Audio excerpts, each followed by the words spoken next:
चाहे भारत की डीआरडीओ जैसी दिग्गज डिफेंस मैन्युफैक्चरिंग कंपनी हो या फिर भारत की इसरो जैसी दुनिया की यूनिक स्पेस एजेंसी हो,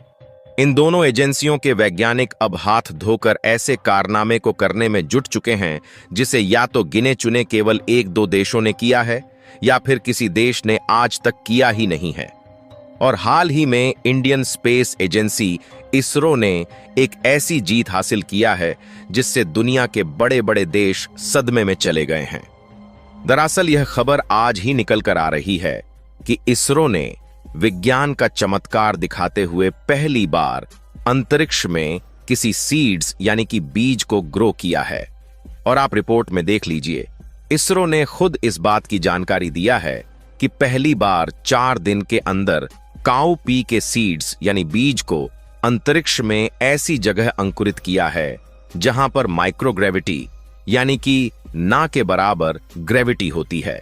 और आपको बता दें कि यह इसरो के लिए इतनी बड़ी जीत है कि केवल इसी एक कारनामे के बाद अब अमेरिका, ऑस्ट्रेलिया और रूस जैसे देशों की कंपनियां इसरो के साथ काम करने के लिए लाइन में खड़ी होती हुई दिखाई। आज के समय में देखा जाए तो अमेरिका की स्पेस एक्स और नासा से लेकर रूस और चीन जैसे सभी कंट्रीज की बड़ी बड़ी अंतरिक्ष एजेंसियां चंद्रमा और मंगल जैसे ग्रहों पर जीवन की तलाश कर रही हैं। यहां तक कि मंगल और चंद्रमा जैसे प्लैनेट और सैटेलाइट पर जीवन संभव बन जाए, उसके लिए वह अरबों डॉलर यूं ही लुटाए जा रहे हैं जैसे कि मानो अंतरिक्ष के अन्य प्लैनेट और सैटेलाइट को अपनी मुट्ठी में लेने की तैयारी बना रहे हों।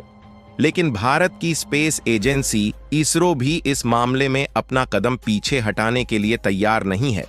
और इस दौड़ में बहुत ही तेजी के साथ हमारी इसरो दौड़ रही है। लेकिन फर्क सिर्फ इतना है कि जहां एक तरफ अमेरिका की नासा और यूरोपीय स्पेस एजेंसियां 25 से 30 अरब डॉलर हर साल अपना बजट बना रही है, वहीं हमारी इसरो सालाना 1.5 से 2 अरब डॉलर के बजट में ही वह कारनामे कर रही है, जिससे बड़ी बड़ी स्पेस एजेंसियां सोच में पड़ गई हैं कि आखिरकार इतने कम बजट में इसरो इतने भारी भरकम रॉकेट को कैसे लॉन्च कर पाता है। और हाल ही में इसरो की चर्चा एक बार फिर से इसलिए शुरू हो गई है क्योंकि साल 2023 में तो हमने अनेकों मुसीबत का सामना करते हुए चांद पर चंद्रयान 3 की सॉफ्ट लैंडिंग कराई। उसके बाद मिशन सूर्ययान के तहत आदित्य L1 सैटेलाइट को भेजा, जो कि आज भी सूरज के बारे में स्टडी कर रहा है। लेकिन कहते हैं ना कि मंजिल उन्हीं को मिलती है जिनके सपनों में जान होती है, पंखों से कुछ नहीं होता, हौसलों से उड़ान होती है। इसी तरह हमारे इसरो के कारनामे बुलंद है, इसलिए सालाना बजट भले ही कमजोर है लेकिन इरादे और मकसद अंतरिक्ष की ऊंचाई वाले हैं। इसीलिए हम और आप जब पटाखे फोड़कर 2024 के जाने और नए साल के आने का इंतजार कर रहे थे, तो उस समय इसरो ने अंतरिक्ष में 2 सैटेलाइट को पहली बार आपस में जोड़ करके इतिहास रच दिया। क्योंकि यह तकनीक भी कुछ गिने चुने देशों के पास ही थी, लेकिन अब यह हमारे पास भी आ चुकी है और 2 स्पेसक्राफ्ट को आपस में जोड़ने और डॉक करने की टेक्नोलॉजी हमारे पास आ गई है। तो इसी तकनीक का यूज करके हम जल्द ही नासा की तरह अपना भी एक स्पेस स्टेशन अंतरिक्ष में बना लेंगे।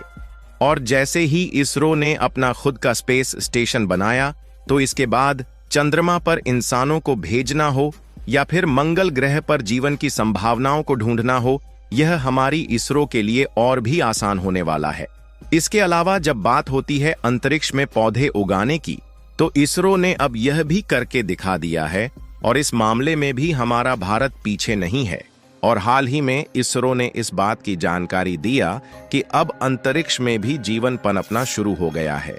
और इसरो ने पहली बार अंतरिक्ष में जहां पर ग्रेविटी ना के बराबर होती है, वहां पर काऊपी यानी जिसे लोबिया कहा जाता है, इसी के बीज को 4 दिन के भीतर अंकुरित करके दिखा दिया है और जल्द ही इसमें पत्ती निकलने की उम्मीद है, जिससे इसरो ने यह साबित कर दिया है कि अंतरिक्ष में भी खेती संभव है। और भारत के लिए यह कितनी बड़ी जीत है, इसका अंदाजा आप इसी बात